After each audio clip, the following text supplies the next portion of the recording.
Mateus capítulo 26. Tendo dito estas coisas, disse Jesus aos seus discípulos: Como vocês sabem, estamos a 2 dias da Páscoa e o Filho do Homem será entregue para ser crucificado. Naquela ocasião, o chefe dos sacerdotes e os líderes religiosos do povo se reuniram no palácio do sumo sacerdote, cujo nome era Caifás, e juntos planejaram prender Jesus à traição e matá-lo. Mas diziam: não durante a festa, para que não haja tumulto entre o povo. Estando Jesus em Betânia, na casa de Simão, o leproso, aproximou-se dele uma mulher com um frasco de alabastro, contendo um perfume muito caro. Ela o derramou sobre a cabeça de Jesus quando ele se encontrava reclinado à mesa. Os discípulos, ao verem isso, ficaram indignados e perguntaram: por que este desperdício? Este perfume poderia ser vendido por alto preço e o dinheiro dado aos pobres. Percebendo isso, Jesus lhes disse: por que vocês estão perturbando esta mulher? Ela praticou uma boa ação para comigo, pois os pobres vocês sempre terão comigo, mas a mim vocês nem sempre terão. Quando derramou este perfume sobre o meu corpo, ela o fez a fim de me preparar para o sepultamento. Eu lhes asseguro que onde quer que este evangelho for anunciado em todo o mundo, também o que ela fez será contado em sua memória.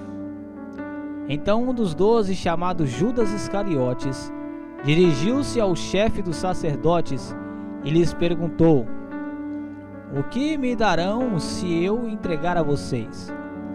E eles lhe fixaram o preço 30 moedas de prata. Desse momento em diante, Judas passou a procurar a oportunidade para entregá-lo.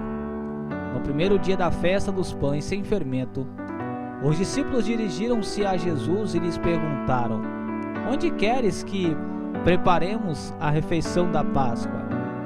Ele respondeu dizendo que entrassem na cidade, procurassem um certo homem e lhe dissessem: o mestre diz, o meu tempo está próximo, vou celebrar a Páscoa com os meus discípulos em sua casa. Os discípulos fizeram como Jesus os havia instruído e prepararam a Páscoa. Ao anoitecer, Jesus estava reclinado à mesa com os 12. Enquanto estavam comendo, ele disse: digo-lhes que certamente um de vocês me trairá. Eles ficaram muito tristes e começaram a dizer-lhe, um após o outro: com certeza não sou eu, Senhor. Afirmou Jesus: aquele que comeu comigo no mesmo prato há de me trair. O Filho do Homem vai, como está escrito a seu respeito. Mas ai daquele que trai o Filho do Homem, melhor lhe seria não haver nascido. Então Judas lhe haveria de traí-lo e disse: com certeza não sou eu, mestre. Jesus afirmou: sim, é você. Enquanto comiam, Jesus tomou o pão, deu graças e partiu-o, e deu aos seus discípulos, dizendo: tomem e comem, isto é o meu corpo. Em seguida tomou o cálice, deu graças e ofereceu aos discípulos, dizendo: bebam dele todos vocês. Isto é o meu sangue da aliança, que é derramado em favor de muitos para perdão dos pecados. Eu lhes digo que de agora em diante não beberei deste fruto da videira até aquele dia em que beberei o vinho novo com vocês no reino de meu Pai. Depois de terem contado um hino, saíram para o Monte das Oliveiras. Então Jesus lhes disse: ainda esta noite todos vocês me abandonarão, pois está escrito: ferirei o pastor, e as ovelhas do rebanho serão dispersas. Mas, depois de ressuscitar, irei adiante de vocês para a Galiléia. Pedro respondeu: ainda que todos te abandonem, eu nunca te abandonarei. Respondeu Jesus: asseguro-lhe que ainda esta noite, antes que o galo cante 3 vezes, você me negará. Mas Pedro declarou: mesmo que seja preciso que eu morra contigo, nunca te negarei. E todos os outros discípulos disseram o mesmo. Então Jesus foi com seus discípulos para um lugar chamado Getsêmani e disse-lhes: sentem-se aqui enquanto vou ali orar. Levando consigo Pedro e 2 filhos de Zebedeu, começou a entristecer-se e a angustiar-se. Disse-lhes então: a minha alma está profundamente triste, numa tristeza mortal. Fiquem aqui e vigiem comigo. Indo um pouco mais adiante, prostrou-se com o rosto em terra e orou: meu Pai, se possível, afasta de mim este cálice. Contudo, não seja como eu quero, mas sim como tu queres. Então voltou aos seus discípulos e os encontrou dormindo. Vocês não puderam vigiar comigo nem por uma hora? Perguntou ele a Pedro. Vigiem e orem, para que não caia em tentação. O espírito está pronto, mas a carne é fraca. E retirou-se outra vez para orar: meu Pai, se não for possível afastar de mim este cálice, sem que eu beba, faça a tua vontade. Quando voltou de novo, os encontrou dormindo, porque seus olhos estavam pesados. Então os deixou novamente e orou pela 3ª vez, dizendo as mesmas palavras. Depois voltou aos discípulos e lhes disse: vocês ainda dormem e descansam? Chegou a hora, eis que o Filho do Homem está sendo entregue nas mãos dos pecadores. Levantem-se e vamos. Aí vem aquele que me trai. Enquanto ele ainda falava, chegou Judas, um dos 12. Com ele estava uma grande multidão armada de espadas e varas, enviada pelo chefe do sacerdote e líderes religiosos do povo. O traidor havia combinado um sinal com eles, dizendo-lhes: aquele a quem eu saudar com um beijo é ele, prendam-no. Dirigindo-se imediatamente a Jesus, Judas disse: salve, mestre, e o beijou. Jesus perguntou: amigo, que é que o traz? Então os homens se aproximaram, agarraram Jesus e o prenderam.